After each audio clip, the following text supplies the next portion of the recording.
ज्योतिष के वीडियो सबसे पहले देखने के लिए सब्सक्राइब करें एस्ट्रोडिफाई चैनल को और नोटिफिकेशन के लिए दबाएं इस बेल आइकन को। नमस्कार, आप सभी दर्शकों का एस्ट्रोडिफाई पर हार्दिक स्वागत है। आज हम जानेंगे कि शिवलिंग क्या होता है, उसका अर्थ क्या है, कैसे वो शुद्ध अद्वैत चैतन्य का पूरे संपूर्ण ब्रह्मांड ब्रह्म का प्रतीक माना जाता है, क्यों लोग उसकी पूजा करते हैं, क्यों हमें उसकी पूजा करनी चाहिए। और मन में कई लोगों के गलतफहमियां होती हैं शिवलिंग को लेकर के, लोग उसका अर्थ नहीं समझते और कई सारे मन में द्वंद्व होते हैं कि जैसे घर पे शिवलिंग नहीं रखना चाहिए आदि आदि। तो इन सारी भ्रांतियों को भी तोड़ने का आज प्रयास होगा। बहुत ही महत्वपूर्ण विषय है और इस पे आज आपके मन में भी अगर समान प्रश्न हैं और शिवलिंग को लेकर के जो भी महत्वपूर्ण चीज़ें हैं उनको लेकर के मानसिक स्पष्टता आपको इस वीडियो से अवश्य प्राप्त होगी। तो इस ज़्यादा जानकारी के लिए इस वीडियो को देखते रहिए अंत तक।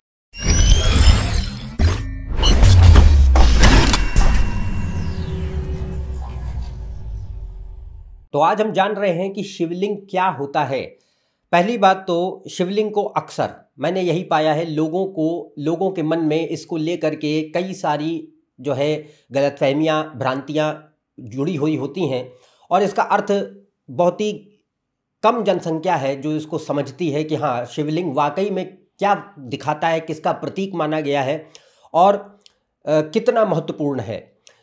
पर अक्सर अधिकतम समय लोगों के मन में दो चीज़ें जो मैंने पाई हैं वो ये है कि शिवलिंग को लोग भगवान शंकर का शारीरिक लिंग समझते हैं, जो कि पूर्णतया गलत है। तो शिवलिंग जो है शंकर का शारीरिक लिंग नहीं है। पहली बात तो शंकर का शिव का कोई शरीर नहीं माना गया है, वो खाली हमारी मानसिक कल्पनाएं हैं जो हमने क्रिएट की हैं।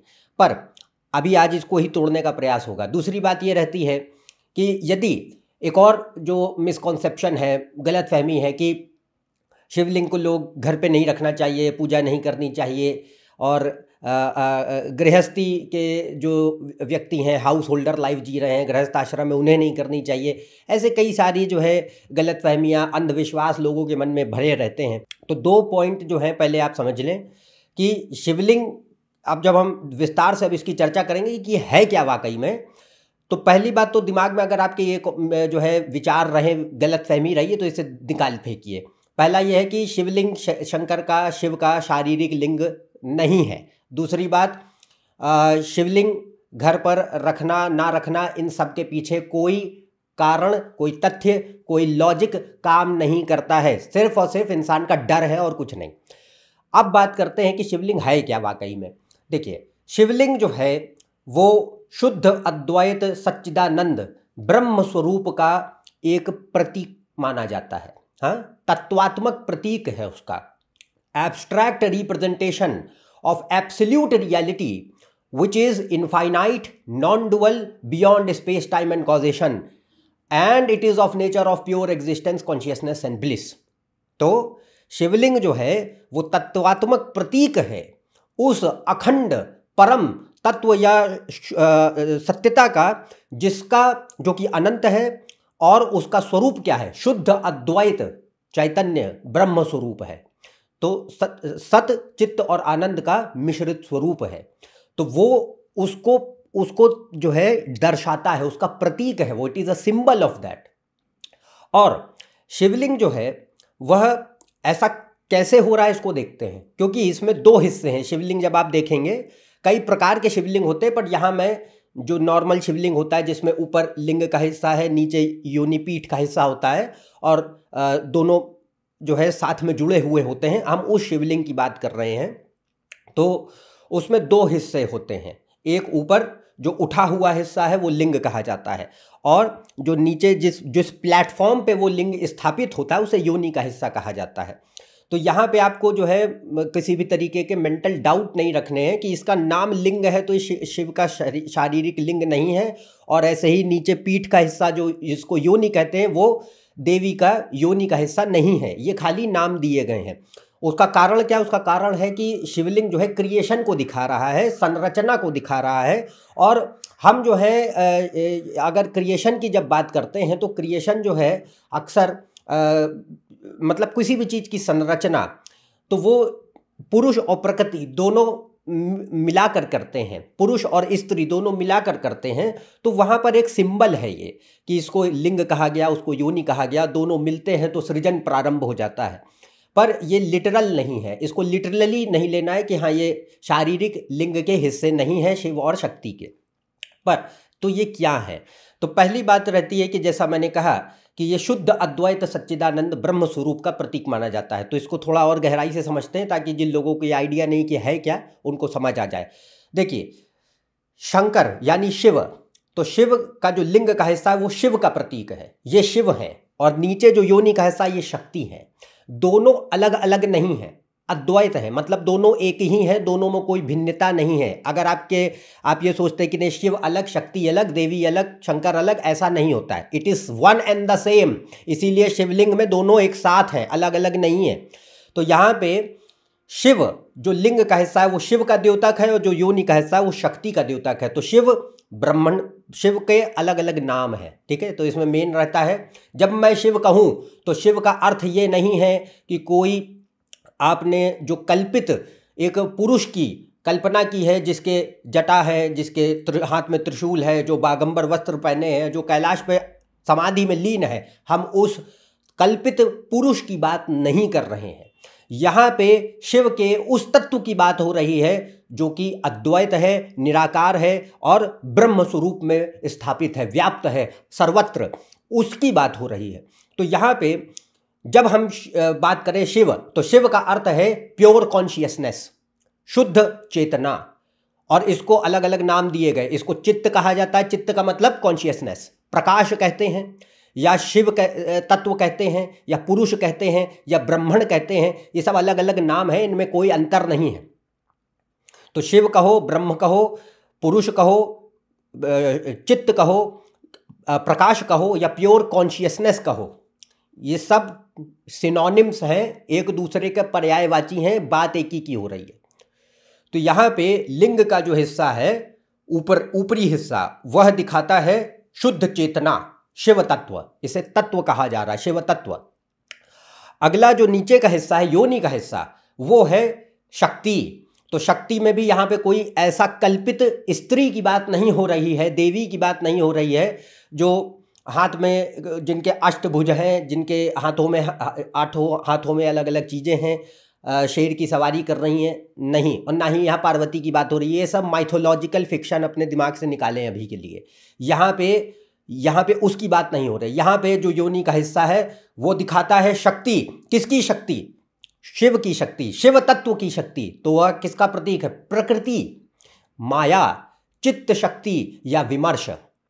तो जैसे लिंग जो था वो दिखाता है शुद्ध चेतना को, चित्त को, ऐसे ही योनि दिखाती है चित्त शक्ति को। हाँ, तो चित्त की ही जो शक्ति है उसे योनि दर्शा रही है। ये दोनों अलग अलग नहीं हैं। उदाहरण के तौर पे जैसे मान लीजिए अग्नि है, आग है, आग का प्रॉपर्टी क्या है, एट्रीब्यूट क्या है कि आग के भीतर तापमान होता है, हीट होती है।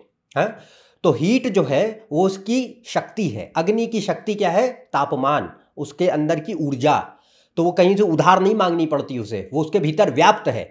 ऐसे ही शुद्ध चेतना की चित्त शक्ति मानी गई। चित्त है और चित्त की शक्ति है, जिसका जो व्यवहार है वो क्या है कि आग जो है वो जैसे अग्नि अपनी जो तापमान होता है उससे दूसरी चीज़ों को हीट ट्रांसफर जिसको कहते हैं, तो गर्मी प्रदान करती है। तो यहाँ पे क्या हो रहा है कि जैसे अग्नि है वो लेंड करती है हीट दूसरी विषय वस्तुओं को, ऐसे ही योनि का जो हिस्सा है वो चित्त की शक्ति है, वो सृजन करती है, उसकी पावर होती है क्रिएशन करना। तो यहाँ पे दोनों, जब हम शिव और लिंग की बात करते हैं तो दोनों एक साथ एक जगह पे ऊपर नीचे स्थित हैं, और ये दिखाते हैं कि लिंग और योनि अलग अलग नहीं, शिव और शक्ति अलग अलग नहीं, एक ही हैं, अलग अलग नहीं हैं। तो शिव है चित्त और शक्ति उसके नीचे का हिस्सा है जो योनि को दिखाता है। तो यहाँ पे अलग अलग नाम हैं, योनि के भी अलग अलग नाम हैं, जैसे शक्ति, प्रकृति, चित्त शक्ति, विमर्श या माया, ये जो है योनि को कहा जाता है। तो अब देखिए, इसमें एक बेसिक क्लैरिटी इंसान को समझ आए, उसके लिए अब यहाँ पे एक क्लैरिटी मैं देना चाहता हूँ। वो ये है कि जब हम प्योर कॉन्शियसनेस की बात कर रहे हैं तो यहाँ पे कोई ऐसा नहीं है कि ये शुद्ध चैतन्य कहीं और बाहर विद्यमान है। आप खुद हैं ये। You are yourself pure consciousness existence and bliss. तुम्हारा असली अंतिम स्वरूप एब्सोल्यूट रियलिटी ही जो है शुद्ध अद्वैत ब्रह्म स्वरूप की होती है, चैतन्य की होती है, जिसे हम आत्मा कहते हैं। तो यहाँ पे जब हम अब इस पॉइंट पे अगर हम इम्फेसिस दें तो यदि जब हम ये समझ पाएँ कि वाकई में कैसे हमारा नेचर प्योर कॉन्शियसनेस का है, तो हमें ये समझ आएगा कि शिवलिंग की पूजा हम क्यों करते हैं। तो उसमें पहली बात ये रहती है कि इसको बड़ा संक्षिप्त में मैं समझाना चाहूँगा, बाकी इसके ऊपर मैंने गहराई से पूरा विस्तारित वीडियो बनाया है कि प्योर कॉन्शियसनेस क्या है और हमारा असली स्वरूप कैसे प्योर कॉन्शियसनेस है, हाउ वी आर दैट। तो उसका लिंक डिस्क्रिप्शन में भी दिया है, कार्ड सेक्शन में भी दिखाया जा रहा है। आपसे आग्रह है कि गहराई से समझने के लिए कि कैसे हमारा असली स्वरूप शुद्ध चैतन्य का है, उस वीडियो को अवश्य देखिए। पर संक्षिप्त में मैं यहाँ क्लियर कर देना चाहता हूँ कि दो बातों को समझें। जिस चीज़ में परिवर्तन संभव है और जिस चीज़ का आप अनुभव कर सकते हैं, वो दोनों ही अखंड अंतिम सत्य को नहीं दिखाते हैं। ठीक है, वो एब्सोल्यूट रियलिटी नहीं होगी। तो उसका कारण क्या है? अगर आप किसी चीज़ को अनुभव कर सकते हैं तो वो आपके लिए ऑब्जेक्ट होगी, वस्तु होगा, वो विषय नहीं होगा। It is not the subject. हमारी तलाश सब्जेक्ट की होती है। सब्जेक्ट कौन है? हम खुद। We are the subject. तो हम विषय कौन है? विषय हम स्वयं हैं। और वस्तु कौन है? हर वह चीज़ जिसका अनुभव हमें हो रहा है वो वस्तु है। तो पहली पॉइंट ये रहता है कि जिस भी चीज़ का अनुभव संभव है वो वस्तु होगी, विषय नहीं हो सकती, इसलिए वो एब्सोल्यूट रियलिटी नहीं है, अंतिम परम तत्व और सत्यता नहीं है। दूसरा पॉइंट, जिस चीज़ में परिवर्तन संभव है, अगर किसी चीज़ में परिवर्तन संभव है तो इसका अर्थ है कि वो देश काल और निमित्त के अधीन है, स्पेस टाइम और कॉजेशन के अंडर में है। Actual absolute reality beyond space time and causation होती है। क्योंकि जब क्रिएशन होता है, बिफोर क्रिएशन क्या है? क्रिएशन का मतलब यूनिवर्स का क्रिएशन जैसे हो रहा है, ब्रह्मांड जब बनता है तो ब्रह्मांड से पहले क्या था? स्पेस और टाइम और कॉजेशन उससे पहले नहीं एग्जिस्ट करते हैं। स्पेस टाइम और कॉजेशन बाद में आते हैं। जब ब्रह्मांड शुरुआत में उत्पन्न हो रहा होता है तब देश काल और निमित्त की उत्पत्ति होती है, ओरिजिनेट होते हैं, उससे पहले नहीं होते हैं। तो यहाँ पे ये बात रह रही है कि किसी भी चीज़ में यदि परिवर्तन संभव है तो वो भी अखंड अंतिम तत्व को नहीं दिखाएगी, क्योंकि वो देश काल और निमित्त के अधीन है। अब यहाँ पे ये बात रहती है कि इसको आप अपने शरीर पे लागू कीजिए। हमारे शरीर के कुछ एक हिस्से हैं। बाहरी स्थूल शरीर है, सूक्ष्म शरीर है, कारण शरीर है। तो बाहरी स्थूल शरीर में जो आपकी फिजिकल बॉडी है, क्या आप इसे अनुभव कर पाते हैं? जवाब है हाँ। कैसे? क्योंकि भाई अनुभव के अर्थ होता है कि मैं इससे अवगत हूँ, अवेयर हूँ। I am aware of the object, I am aware of my body. Awareness का मतलब है आप अनुभव कर रहे हैं। तो यहाँ पे क्या आप अपने शरीर से अवगत नहीं हैं? क्या आप ये नहीं देख पा रहे हैं कि कैसे जो है जो 5 सेंसेस हैं, शरीर की 5 कर्मेंद्रियां हैं, 5 ज्ञानेंद्रियां हैं, उनकी मदद से हम पूरे विश्व को और सारे संपूर्ण संसार को अपने इर्द गिर्द अनुभव करते हैं और उससे हम अवगत होते हैं। हमें मालूम होता है, हम कुछ खा रहे हैं तो हमें उसका स्वाद मालूम पड़ रहा है, हम कुछ देख रहे हैं तो हम उससे अवगत है कि हम क्या देख रहे हैं। तो ये जो चीज़ है कि you are aware of your body, you are aware of your senses and you are aware of the world around you, इससे ये पता चलता है कि यहाँ पे शरीर, बाहरी स्थूल शरीर के ऊपर दोनों प्रिंसिपल लागू हो रहे हैं। यानी कि इसमें पहला कि हम इससे अनुभव कर पा रहे हैं, we are able to experience this. अगर हम इसे अनुभव कर पा रहे हैं तो इसका मतलब कि जो स्थूल शरीर है, फिजिकल बॉडी है, वो एब्सोल्यूट रियलिटी नहीं है। दूसरा पॉइंट है कि क्या इसमें चेंज संभव है? बिल्कुल चेंज होता है। बच्चे, आप शिशु के रूप में जन्म लेते हैं, बच्चे होते हैं, फिर बढ़ते हैं, युवावस्था, किशोरावस्था और आपका वृद्धावस्था, प्रौढ़ावस्था, सारी अवस्थाएं आती हैं। जरा रोग व्याधि को शरीर प्राप्त होता है, चेंज होता है। तो यहाँ पे चेंज भी पॉसिबल है, एक्सपीरियंस भी कर रहे हैं, मतलब कि physical body is not the reality. Next point आता है, इसके भीतर अब जाएंगे तो आपको नजर आएगा आपका मन है। मन के भीतर इच्छाएं होती हैं, भावनाएं होती हैं, संवेदनाएं होती हैं, विचार होते हैं। तो thoughts, emotions, feelings and desires ये कहाँ है? मन में है। अब आप देखें कि क्या मन से हम अवगत नहीं हैं? क्या हम जो भी मन में विचार आ रहा है, कौन है जो उससे अवगत है? कोई तो है, कोई तो है जो उस विचार को देख पा रहा है कि हाँ ये विचार मेरे अंदर घूम रहा है। ये कोई इमोशन है, आप मान लीजिए कोई भी emotion, love, hatred, jealousy, envy, happiness, कोई भी इमोशन हो, उससे जब आप महसूस कर रहे होते हैं तो एक बार देखेंगे कि कौन है वो जो ये महसूस कर रहा है। Are you not aware of your emotions? ऐसा कभी नहीं होता है कि आप अपने भावनाओं से अवगत ना हो। जो भी भावनाएं आप महसूस कर रहे हैं उससे आप अवगत होते हैं कि हाँ ये मैं महसूस कर रहा हूँ इस वक्त। तो इसका मतलब हम अपने मन को एक्सपीरियंस कर रहे हैं, लगातार अनुभव कर रहे हैं कि हाँ जो भी उसमें विचार आ रहे हैं, जो भी उसमें भावनाएं आ रही हैं, और जो भी हमारी इच्छाएं हैं, इच्छाएं भी मन में होती हैं। तो क्या आप अपनी इच्छाओं से अवगत नहीं है? क्या आप ये नहीं जानते कि मैं क्या चाहता हूँ? तो ये जितनी भी चीज़ें, अवेयरनेस जिस चीज़ की हो गई, मतलब कि वो आपके लिए ऑब्जेक्ट है। तो यहाँ पे मन क्या हो गया? ऑब्जेक्ट है, सब्जेक्ट नहीं है। ऐसे ही क्या मन बदलता नहीं है? परिवर्तन उसमें संभव है। क्यों? क्योंकि मन हर बार बदलता है, विचार बदलते हैं, भावनाएं बदलती हैं, संवेदनाएं बदलती हैं और इच्छाएं बदलती हैं। तो ये सारी चीज़ें लगातार जो है परिवर्तन के अधीन है। तो इससे क्या पता चलता है कि दोनों पॉइंट यहाँ लागू होते हैं। इससे पता चलता है कि मन भी अखंड अंतिम सत्यता नहीं है। इसके बाद आती बुद्धि। बुद्धि के अंदर व्याप्त होती है सोचने समझने की शक्ति, याददाश्त, विद्या ग्रहण करने की शक्ति है, और भाषा और शरीर के जो प्राणवायु है, सारा चीज बुद्धि के अधीन जाता है। तो यानी जो फिजियोलॉजिकल प्रोसेसेस है, heart beat, temperature, digestion, assimilation, excretion, शरीर का मेंटेनेंस, सारी चीज़ें ये सब बुद्धि के अधीन जाता है। तो क्या आप इससे अवगत नहीं हैं? बिल्कुल अवगत है। कौन है जो वह यह जानता है कि मैं ये पढ़ रहा हूं? क्योंकि बुद्धि के अंदर क्या, learning capability, understanding capability, knowledge और मेमोरी बुद्धि के अधीन आते हैं। तो अगर आप मान लीजिए कोई चीज़ पढ़ते हैं तो कौन है जिसने उस ज्ञान को ग्रहण करा? क्योंकि पहले तो ज्ञान नहीं था। मान लीजिए आपने ABCD पढ़ी, तो अगर आपने ABCD पढ़ी और आप पहले नहीं जानते थे कि ABCD क्या होती है, तो कौन है जिसने वो ABCD पढ़ी है? कौन है जो ये याद कर पा रहा है कि ABCD हमने पढ़ी और अब हमें उसकी मेमोरी है अंदर? कौन है जो इस बात से अवगत है कि आज मैंने एक नया ज्ञान प्राप्त किया है? कौन है वह जो यह जानता है? कौन है वह जो ये जानता है कि मेरा नाम क्या है? नाम कैसे याद होता है? याद मेमोरी में इनबिल्ट है, वो एम्बेडेड है। बच्चा पैदा होता है तब तो उसको पता नहीं होता है उसका नाम क्या है, थोड़ा समय लगता है।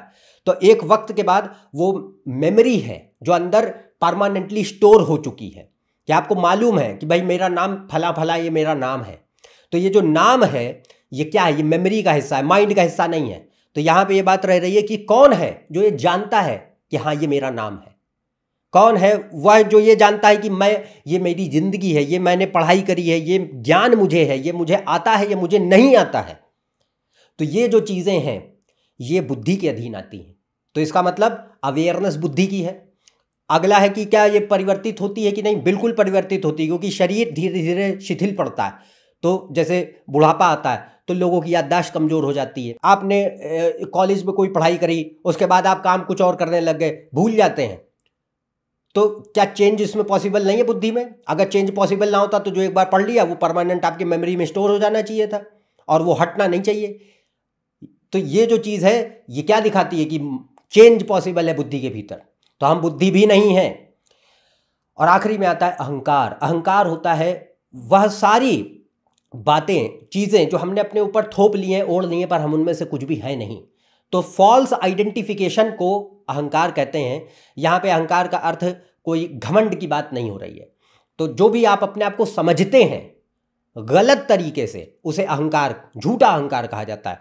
तो जैसे इंसान समझता है कि मेरा ये नाम है, मेरी ये जाति है, ये धर्म है, ये संप्रदाय है, ये मेरा परिवार है जिसमें मेरा जन्म हुआ, ये मेरा देश है, ये मेरी पढ़ाई लिखाई हुई, ये मेरा करियर, ये मेरी पोजीशन, ये वो सारी चीज़ें हैं जो मुझे मैं बना रही है। पर अगर कुरेद के देखोगे, झकझोर के देखोगे तो तुम्हें पता चलेगा कि एक भी तुम नहीं हो। क्योंकि जब पैदा हुए तो क्या नाम आपने रखा? परिवार ने रखा। क्या आपने ये फैसला लिया कि आप किस समाज, किस जाति, किस धर्म, किस परिवार, किस देश में पैदा होंगे? नहीं, अपने आप निर्धारित है, किसी को पता नहीं, अपने आप है। जो भी चीज़ आपको समय के साथ होती होती चली गई, उसको आपने थोप लिया, बट वो चीज़ें क्या ज़रूरी हैं कि परमानेंट होंगी? मान लीजिए आप कोई बहुत बड़े इंसान भी बन जाएं, आप बहुत प्रतिष्ठित पद पे भी पहुंच जाएं, तो वो पद भी सीमित है, एक वक्त पे आप हट जाएंगे उससे। तो यहाँ पे ये बात रहती है कि जितनी भी चीज़ें हमने प्राप्त की हैं जीवन में, या जिनको हमने गलत तरीके से अपनी उनसे हमने अपना तादाद स्थापित कर लिया, यानी हमने ये समझ लिया कि ये हम हैं, this is me, that is wrong, वो होता है फॉल्स आइडेंटिफिकेशन। तो इसमें क्या चेंज पॉसिबल है? क्योंकि चेंज, ये जीवन समाप्त होगा, अगला जीवन आएगा, पिछला जीवन अभी याद नहीं, ये जीवन आगे याद नहीं होगा। तो यहाँ पे ये बात रहती है कि जितने भी फॉल्स आइडेंटिटीज थी वो पहले की खत्म हो गई, ये वाली आगे खत्म हो जाएंगी। तो यहाँ ये पॉइंट रहता है कि यहाँ पे चेंज पॉसिबल है। और दूसरा, आप इससे अवगत हैं, क्या आप नहीं जानते कि आप कौन हैं? क्या आप नहीं जानते कि आपकी किस तरीके के बिलीफ सिस्टम, आइडियोलॉजी, प्रिंसिपल्स हैं, आप किस तरीके के व्यक्ति हैं और आप अपने आप को क्या समझते हैं? हर व्यक्ति ये जानता है। तो यहाँ पे ये बात रहती है कि अंतिम बात ये भी आती है कि ये भी अखंड सत्यता नहीं है। अब कौन है अखंड सत्यता? अखंड सत्य है चैतन्य, प्योर कॉन्शियसनेस, जो विटनेस है इन सबकी, दृष्टा है, जो देख रही है, जो दिखा रही है कि हाँ, जो अवगत है इन सब से, who is aware of these things, वो तुम हो। वो है अखंड अद्वैत परम तत्व, जिसे आत्मा कहा जाता है, जिसे ब्रह्म कहा जाता है, जिसे चेतना कहा जाता है। तो यहां जब हम लिंग की बात करते हैं, तो लिंग जो है उस प्योर कॉन्शियसनेस जिसकी मैंने बात करी, उस प्रकाश तत्व का कारक है। उसे प्रकाश कहते हैं, या उसे चित्त कहते हैं, या आप उसे ब्रह्म कहिए, सब एक बात है, अलग अलग नहीं है। तो लिंग उसको दिखाता है। कैसे? हम वो ही हैं। हमारा असली अस्तित्व क्या है? हमारा असली अस्तित्व है शुद्ध चेतना का। और ज़्यादा जानकारी के लिए, जैसा मैंने कहा, आप उस वीडियो को ज़रूर देखिए, उसमें आपको बहुत बखूबी और गहराई से पता चलेगा कि कैसे चेतना ही अंतिम स्वरूप है हर प्राणी का। अगली बात रहती है कि अब आता है योनि। योनि है चित्त शक्ति, माया। तो देखिए, जब भी सृजन प्रारंभ होता है, अल्टीमेट रियलिटी हमने देख ली कि अद्वैत है, नॉन डुअल है, इनफाइनाइट है, अनंत है, शुद्ध चैतन्य ब्रह्म स्वरूप की है। पर अब यहाँ पे बात रहती है कि जब भी सृजन प्रारंभ होता है, क्रिएशन ऑफ द यूनिवर्स, तो क्रिएशन जब प्रारंभ होता है, सृजन, सृष्टि का, तो उसमें जो ब्रह्मण है, यानी शुद्ध चेतना है, वो सीधा जो है अपना योगदान नहीं देती है उसमें। मतलब शिव तत्व पार्टिसिपेट नहीं करते क्रिएशन में। क्रिएशन में जो रिस्पॉन्सिबिलिटी होती है वो होती है माया की, विमर्श की, शक्ति की, चित्त की शक्ति की। तो अब चित्त शक्ति क्या है? तो यहाँ पे हमने प्रकाश की बात कही थी। प्रकाश और विमर्श ये तंत्र के कॉन्सेप्ट हैं, बट इनमें अभी हमने एक्सप्लेन जो किया, इनमें डिफरेंस नहीं है। तो प्रकाश कौन है? शुद्ध चेतना को ही प्रकाश कहा जाता है, जो अभी आपको एक्सप्लेन करा, प्योर कॉन्शियसनेस इज प्रकाश। अब विमर्श क्या है? विमर्श या चित्त शक्ति होती है उस प्योर कॉन्शियसनेस, शुद्ध चेतना की ही वह शक्ति जो उसे अवगत कराती है अपनी ही अवगतता का। तो its consciousness of itself is known as vimarsha. Its consciousness of itself is known as vimarsha. हाँ, तो जो उसे अवगत करा रही अपनी ही अवगतता का, उसे विमर्श कहते हैं या चित्त शक्ति कहते हैं। और यही, या टेक्निकली माया डिफरेंट है, बट वेदांत में इसको माया भी कहा गया। माया ब्रह्म में ही स्थापित होती, माया ब्रह्म की ही अपनी शक्ति है। जैसे हमने आपको उदाहरण दिया कि अग्नि की शक्ति क्या है? तापमान, हीट और लाइट, वो उसकी शक्ति है। तो यहाँ पे ऐसे ही ब्रह्म एक ही है, अलग नहीं है, शक्ति उसका हिस्सा है जो क्रिएशन के लिए जिम्मेदार होती है। तो यहाँ पे विमर्श है, it's consciousness of itself is known as विमर्श। और ये प्रकाश और विमर्श दोनों मिलकर पूरा सृजन करते हैं। तो शुरुआत में, मतलब जब कुछ नहीं होता, जब ब्रह्म पहली दफा सृजन कर रहे हैं यूनिवर्स का, तो वहाँ ना तो स्पेस है, ना टाइम है, ना कॉजेशन है, कुछ नहीं है। अब वहाँ पे क्या है? वहाँ पे है सिर्फ और सिर्फ अहम विमर्श। अहम मतलब I consciousness, pure I consciousness, which is non dual, beyond space, beyond time, beyond causation. इसको खाली इमेजिनेशन से समझा जा सकता है, क्योंकि हमारा इमेजिनेशन स्पेस टाइम में ही लिमिटेड होता है। आप उस स्थिति को इमेजिन करिए जहाँ ना स्पेस है, ना टाइम है, ना कॉजेशन है, कुछ नहीं है, सिर्फ और सिर्फ शुद्ध अद्वैत चैतन्य है और कुछ नहीं है। तो यहाँ पे अब जब प्रारंभ हो रहा है क्रिएशन, तो आप देखो कैसे कि पहले अहम विमर्श होता है। अहम विमर्श का अर्थ है प्योर आई कॉन्शियसनेस, शुद्ध अद्वैत चैतन्य, नॉन डुअल रियलिटी, जो प्योर कॉन्शियसनेस की मैंने बात कही थी वो ही स्थापित है और कुछ नहीं है। अब धीरे धीरे क्या होता है कि ये जो अहम विमर्श है इसमें एक डिवीजन पैदा होता है समय के साथ। समय नहीं है टेक्निकली, बट थोड़ी अगली स्टेज आप कहो ऐसा। नेक्स्ट स्टेज जो होती है कि अब जब सृजन होना है तो पहले प्योर आई कॉन्शियसनेस है, अहम विमर्श है। नेक्स्ट स्टेज आती अहम इदम विमर्श, आई दिस एक्सपीरियंस। तो यहां पे आई दिस एक्सपीरियंस मतलब शिव तत्व जिसकी मैंने बात करी, तो शिव जो है अब उसमें एक डिवीजन ऑफ कॉन्शियसनेस ये आ रहा है कि भाई अभी भी अलग अलग नहीं हुए हैं, बट एक डिवीजन ये आ रहा है कि यहां द्वैत का थोड़ा सा भाव पैदा हुआ है, थोड़ा सा भाव पैदा हुआ है कि ये मैं हूं और ये कुछ और है, ये कोई दूसरी चीज है। आई दिस, अहम इदम, ये एक भाव पैदा हुआ और कुछ नहीं हुआ है, अभी भी एकता ही है, अद्वैत है, कुछ द्वैत अभी हुआ नहीं।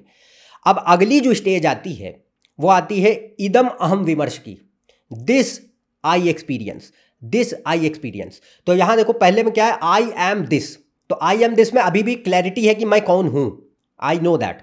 दिस आई एम आई में क्या है, कंफ्यूजन है, संदेह है कि क्या मैं ये हूं, एक डाउट पैदा हो रहा है, अभी भी अलग नहीं हुआ है, अभी भी अद्वैत ही है, चेतना विभाजित पूरी तरीके से नहीं हुई है, पर ये प्रोसेस है धीरे धीरे धीरे धीरे चेतना के डिवीजन का, ताकि अद्वैत से द्वैत खड़ा हो, डुअलिटी खड़ी हो। तो डुअलिटी क्या है, ये जो दुनिया आप जी रहे हैं ये डुअलिटी है।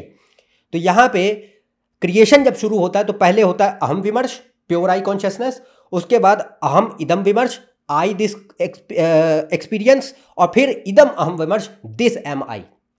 अब क्या होता है कि ये जब दिस आई एक्सपीरियंस आया इदम अहम विमर्श का, अब ये अगला जन्म माया को देता है। माया का मतलब होता है जो चीज अनंत को आभास कराती है कि वो सीमित हो गया है। माँ का मतलब होता है माप सकते हो, जैसे मेजरेबल। तो एक्चुअल रियलिटी क्या है, इनफाइनाइट है। अगर किसी चीज को जो है कोई इनफाइनाइट है तो उसे मापा नहीं जा सकता है। If anything is infinite it can not be measured, if it can be measured then it is not infinite. तो माया, ये जो एक्सपीरियंस था डिवीजन इन कॉन्शियसनेस, ये अगला जन्म माया को देता है, माया को देता है। और माया जो है ऐसा नहीं होता है कि माया जो है कोई नई चीज खड़ी कर देती है, नहीं, माया जो है असीमित अद्वैत चेतना को आभास कराती है कि वो सीमित हो गया है, इट इज लिमिटेड। तो यहां पे ऐसे करती कैसे है, क्योंकि 5 जो है वो चीजों का निर्माण शुरू हो जाता है, 5 चीजें छुप जाती हैं और उनमें से नई चीजों की उत्पत्ति होती है। कौन है वो चीजें, पहला है कला। तो कला का अर्थ होता है सर्व कर्तत्व, ऑल डूअरशिप, जिसके हाथ में सारी चीजें हैं, तो उससे कहते हैं यूनिवर्सल डूअरशिप, सर्व कर्तत्व। तो ये घट जाता है, ये घट जाता है, ठीक है। Pure consciousness Shiva absolute reality जो है उसमें क्या है, सर्व कर्तत्व होता है, यूनिवर्सल डूअरशिप होती है। तो ये माया इसको छुपा देती है, घटा देती है, ये दिखा दे, उसको आभास कराने लग जाती है कि नहीं, you are not the doer of everything. Next विद्या। तो विद्या होती प्योर नॉलेज, जिसमें सारा ज्ञान व्याप्त है, वो खुद ज्ञान स्वरूप है। तो सर्व ज्ञानत्व वो घट जाता है, क्योंकि उसे अब आभास कराती है कि अब अज्ञान खड़ा हो रहा है। धीरे धीरे धीरे धीरे जो है ये जो सर्व ज्ञानत्व है विद्या, वो छुपती है और अविद्या पैदा होनी शुरू होती है। तीसरा होता है राग। राग का अर्थ होता है पूर्णत्व, completeness, desirelessness, which is content है, ever satisfaction, ever peace and tranquillity. वो चीज घटती है, क्योंकि अब ये इच्छा को जन्म दे देगी कि क्या हम ये मतलब ऐसा सोचें कि जो है अब कॉन्शियसनेस को ये मतलब इस तरीके का आभास हो कि वो पूर्ण नहीं है, अपूर्ण है, और पूर्ण होने के लिए उसे कोई चीज चाहिए होगी, यह अज्ञान की वजह से खड़ा होता है। तो यहाँ क्या है, राग। तो राग है पूर्णत्व का घट जाना, ये तीसरा पॉइंट है। चौथा होता है काल शुरू हो जाता है। काल का अर्थ क्या है? नित्यत्व आ रहा है। नित्यत्व मतलब इम्परमानेंस आ रहा है, सॉरी अनित्यत्व आ रहा है। नित्यत्व मतलब होता है परमानेंस, जो हमेशा है, जो हमेशा है वो मतलब काल के परे है, हाँ, जिसका ना जन्म है ना मृत्यु है, वो काल के परे है। और लास्ट आता है नियति। नियति मतलब स्पेस खड़ा हो जा रहा है। स्वतंत्रता कि जो हर जगह विद्यमान है वो अब एक जगह फाइनाइट हो गया, शरीर में फाइनाइट हो गया, हाँ। तो अब ये अपने ऊपर लागू कीजिए। हमारे ऊपर जो है अब यहाँ पे जब क्रिएशन होता है, माया खड़ी होती है, तो हमारा शरीर पैदा हुआ, पुरुष पैदा हुआ। तो जो प्योर कॉन्शियसनेस थी वो एक लिमिटेड स्पेस में स्थापित हो गई है। लिमिटेड स्पेस मतलब लिमिटेड बॉडी में, हाँ, लिमिटेड स्पेस में, टाइम में अपनी लाइफ एक्सपीरियंस कर रही है। It is living in time. हम टाइम में ही तो जी रहे हैं, तो टाइम में अपनी लाइफ एक्सपीरियंस कर रही है। जिसके अंदर पूर्णत्व नहीं है वो अपने आप को अधूरा समझता है। तो हम हमेशा अधूरा समझते हैं कि भाई हमारी ज़िंदगी में इस चीज़ की कमी है, ये चीज़ और हो जाए तो शायद हम सेटिस्फाई हो जाएंगे, शांति मिल जाएगी, पीस हो जाएगा, ये चीज़ें। अगला आता है, ये क्यों होता है? क्योंकि हम अपने स्वरूप को नहीं जानते। सर्व ज्ञानत्व तो छुप चुका है, अविद्या खड़ी हो गई, अज्ञान खड़ा हो गया। We do not know who we really are. हम भूल चुके हैं कि हमारा असली अस्तित्व शुद्ध चैतन्य का है। हम ये भूल चुके हैं कि हमारा असली अस्तित्व शिव तत्व का है। शिव और हमारे अखंड अस्तित्व में कोई फर्क नहीं है, कोई अंतर नहीं है। पर जो व्यक्ति ये समझता है कि शिव अलग है और तुम अलग हो, ये अज्ञान है। This is the ignorance in the mind. और अगला यहां पे आता है वो है सर्वकर्तृत्व। हम अपने आप को कर्ता समझ लगते हैं। We are not the doer. Doer कौन है? प्रकृति। संसार को चलाने वाला कौन है? प्रकृति। प्रकृति सारी चीजें चला रही। प्रकृति ने आपको आपका शरीर दिया, आपके पंच प्राण दिए, पंच सप्त धातु दी, पूरा विश्व आपके सामने खड़ा कर दिया, वो प्रकृति है। पर प्रकृति ने अज्ञान के चलते एक और चीज खड़ी कर दी, वो है झूठा अहंकार, जो ये कहता है कि नहीं तुम हो करने वाले, तुम्हारे हाथ में चीजें दी गई हैं, टेक्निकली है नहीं। जैसे प्रकृति उसी तरीके से समझिए जैसे हम छोटे बच्चे को गाड़ी में बैठाल के लेके जाए तो उसको जो है स्टीयरिंग पकड़ा देते हैं, उसको लगता है कि वो गाड़ी चला रहा है, पर नहीं। ऐसा ही हाल है हमारा। प्रकृति गाड़ी चला रही है, हमें आभास होता है कि हम गाड़ी चला रहे हैं, उसने बस एक स्टीयरिंग आपको पकड़ा रखा है और आप समझते हैं कि नहीं हम चला रहे हैं। तो ये जो चीज़ है ये है माया। ऐसे यहाँ पे प्रारंभ होता है सृजन, और यही जीवन है जिसमें हम जी रहे हैं। तो शिवलिंग जो है वो क्या दिखा रहा है? लिंग दिखाता था उस शुद्ध चेतना को जो हमारा असली स्वरूप है। योनि दिखाती है उस चेतना की शुद्ध शक्ति को जिसकी वजह से ये सारा प्रकृति, सारी संसार खड़ा हुआ है। और ये दोनों एक है, अलग अलग नहीं है, क्योंकि चित्त की ही शक्ति है वो।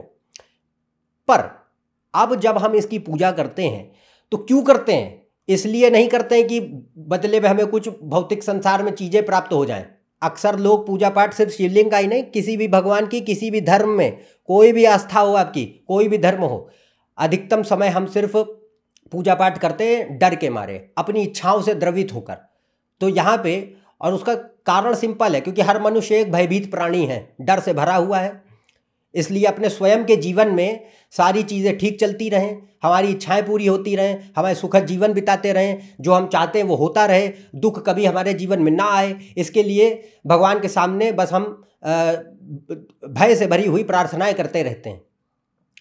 और इसमें अगर आप देखेंगे तो इनमें कहीं भक्ति नहीं है, कहीं नहीं होती, क्योंकि यहाँ पे हमने जो है सिर्फ एक ईश्वर को माध्यम बना के रखा है अपने भय को शांत करने का, अपनी इच्छाओं को पूरे करने का, एक साइकोलॉजिकल लेवल पे खुद को शांत रखने का एक माध्यम, जरिया बना के रखा हुआ है, उससे ऊपर कुछ भी नहीं। क्योंकि और इसका पता कब चलता है?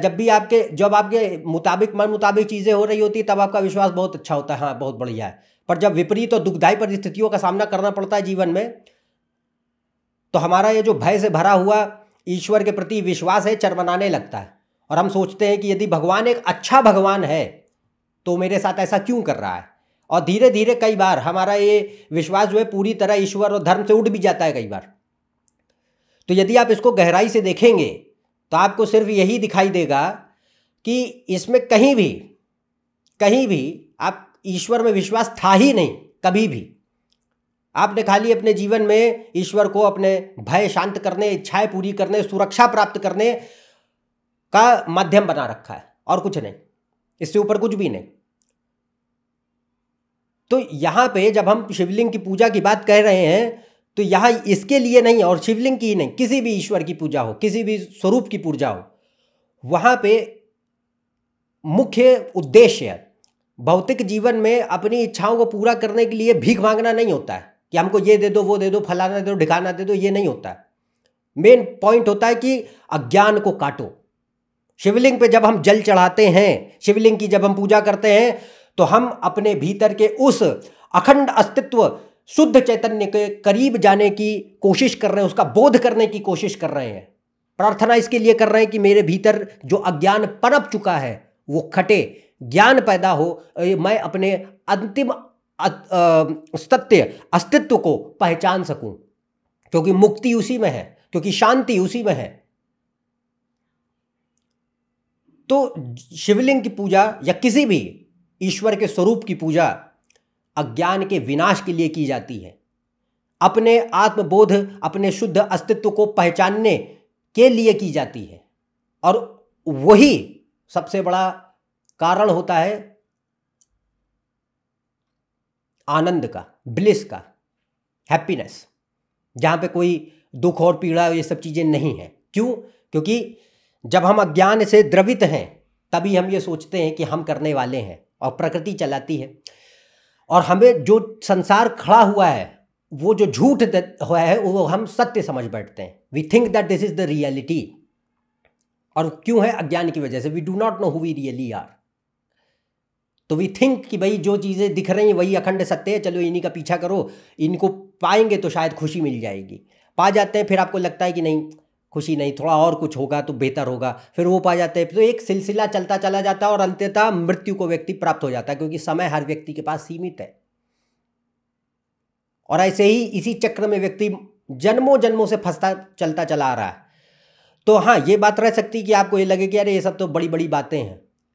ये बड़ी बड़ी बातें नहीं, ये सत्य की बातें हैं, यही अखंड सत्य है, बाकी सब फालतू की बातें हैं। आप कितने ही बड़े इंसान बन जाए, प्राइम मिनिस्टर बन जाए, प्रेसिडेंट बन जाए, कुछ भी बन जाए, मृत्यु आपकी निश्चित है। अगर मृत्यु निश्चित है तो इसका मतलब है अज्ञान निश्चित है। जन्म अज्ञान में हुआ तो अगला जो है मृत्यु भी अगर अज्ञान में हुई तो फिर से जन्म अज्ञान में ही होगा। तो यहां पे इस जीवन में थोड़ा बहुत जो समय प्राप्त हुआ, उसमें परमानंद सिर्फ एक ही सूरत में प्राप्त होता है, वह है जब व्यक्ति अपने असली अस्तित्व का सरोकार करे कि who am I really, I identify with that, I do not identify with the false egos. False egos जो अभी मैंने कहा, जो आप अपने आप को समझ बैठते हैं पर वो होते नहीं है। दूसरा इसमें रहता है कि शिवलिंग में एक और चीज होती है, लिंग और योनि के अलावा एक सांप भी होता है, नाग होता है। नाग क्या दिखाता है? नाग दिखाता है दो चीजों को।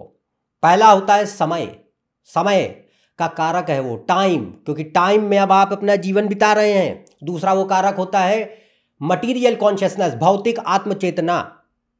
तो मटीरियल कॉन्शियसनेस इस बात की what are you aware of materially, आप अपने आप को क्या समझ रहे हैं। ये जो डिवीजन इन कॉन्शियसनेस की जो मैंने बात करी थी कि शुद्ध अद्वैत चैतन्य भूल बैठता है कि वो कौन है, वो भूल बैठता है कि वो जो है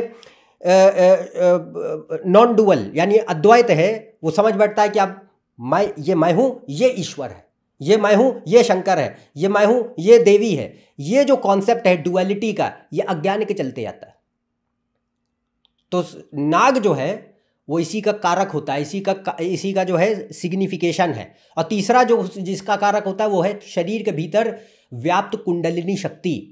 तो कुंडलिनी शक्ति को भी नाग ही दर्शाता है, जो आपके मूलाधार चक्र में स्थापित होती है, और उसको हम एक कुंडली मारे सांप से उसको उसका प्रतीक देते हैं। हाँ, तो ये जो कुंडलिनी शक्ति है, शरीर में 5 प्राणवायु हैं और 114 ऊर्जा ग्रंथि हैं, नाड़ियाँ हैं, जिनके माध्यम से शरीर चलता है। तो यदि कुंडलिनी शक्ति 7 चक्रों से निकलकर ऊपरी ओर बढ़ते हुई सहस्त्रार चक्र तक पहुंचती है तो व्यक्ति को अपने जीवन में आत्मबोध प्राप्त होता है कि कौन वह खुद है। अज्ञान विनाश। तो नाग उसको दिखाता है, इसीलिए भगवान शंकर के गले में नाग जो है व्याप्त होता है। और इसके बारे में मैंने विस्तार से चर्चा की है। इसके लिए राहु केतु क्या होते हैं इसका वीडियो मैंने बनाया था, उसका लिंक कार्ड सेक्शन में भी दिखाया जा रहा है, डिस्क्रिप्शन में भी उपलब्ध है।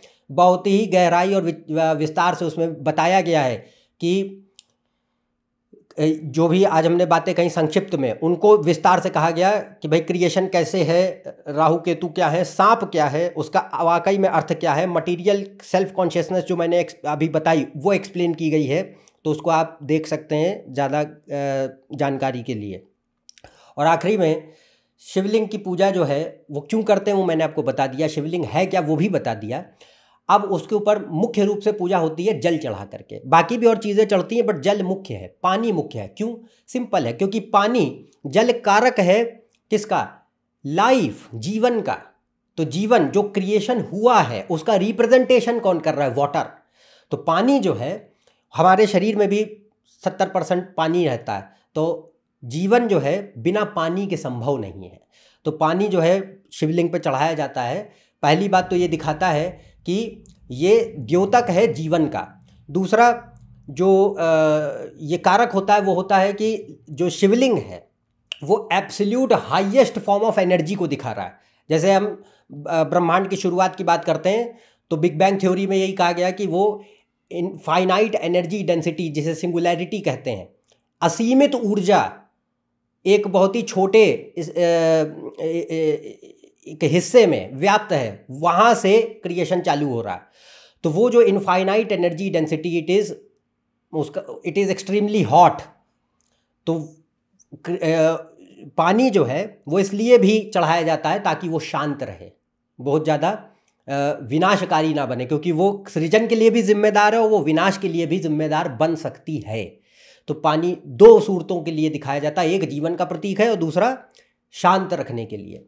तो मुख्यतः जब हम शिवलिंग की पूजा करते हैं तो उसका कारण हमने आपको बताया कि शिवलिंग क्या है और क्यों कर रहे हो, क्योंकि हमारा असली अस्तित्व भी वही है। शिव और हम में फ़र्क नहीं है, we are the same. The only thing is that कि we do not know who we really are. हाँ, तो मेरे ख्याल से आप काफ़ी गहराई से समझ पाए होंगे कि शिवलिंग क्या है, उसका अर्थ क्या है, क्यों हमें उसकी पूजा करनी चाहिए। और ये कोई भी व्यक्ति, कोई भी धर्म, कोई भी संप्रदाय, कोई भी जाति आदि के सारे व्यक्ति कर सकते हैं, क्योंकि ये किसी धर्म से रिलेटेड नहीं है, ये एब्सोल्यूट रियलिटी से रिलेटेड है। शिवलिंग पत्थर का होता है जो सब चीज़ों को दिखाता है, सारा संपूर्ण क्रिएशन, क्योंकि उसमें कोई भी चीज़ छूट नहीं रही है। कैसे नहीं छूट रही है? रीज़न कि भाई क्योंकि उसका स्वरूप किसी मनुष्य का नहीं है। क्योंकि अगर मैं मनुष्य का स्वरूप बनाऊंगा तो बाकी प्राणी छूट जाएंगे, कुत्ते बिल्ली जानवर छूट जाएंगे, जीव जंतु, बाकी पेड़ पौधे छूट जाएंगे। अगर मैं किसी जानवर का स्वरूप उसको बना दूंगा तो मनुष्य छूट जाएगा, बाकी जीव जंतु पेड़ पौधे छूट जाएंगे। अगर मैं पेड़ पौधों का बना दूंगा तो मनुष्य और कुत्ते बिल्ली जानवर छूट जाएंगे। तो पत्थर है जो संपूर्ण सृष्टि को, क्रिएशन को दिखाता है, उसका कोई फॉर्म नहीं है, बस यही है। तो इसकी पूजा कोई भी कर सकता है, क्योंकि ये अखंड अद्वैत शुद्ध चैतन्य का स्वरूप है, या एब्सोल्यूट रियलिटी को दिखा रहा है। ये किसी धर्म, संप्रदाय, जाति आदि से बंधित नहीं है। और ये जो मन में लोगों के भ्रांतियां, गलत फहमियां कि इसको घर पे नहीं रख सकते, वो भी क्लियर हुई होंगी, क्योंकि हम क्यों इसकी पूजा करते हैं उसका कारण हमने आपको बताया। भाई आप स्वयं को ही अज्ञान को काटने के लिए, स्वयं के आत्मबोध के लिए पूजा कर रहे हैं, तो उसको घर पे रख सकते हैं, पूजा कर सकते हैं, कोई भी व्यक्ति कर सकता है। तो यहाँ पे हमने सारी चीज़ें गहराई से समझी। आशा करते हैं कि काफ़ी चीज़ें आपको पता चल सकी होंगी। तो यदि आप मेरे इस चैनल पर नए हैं, नीचे दिए हुए सब्सक्राइब बटन पर सब्सक्राइब कीजिए। ज़्यादा जानकारी के लिए आप मेरी वेबसाइट, फेसबुक पेज और इंस्टाग्राम पे भी जा सकते हैं। अन्यथा हम आपसे अगले वीडियो में फिर से मिलेंगे। तब तक के लिए आज्ञा दें। नमस्कार और धन्यवाद।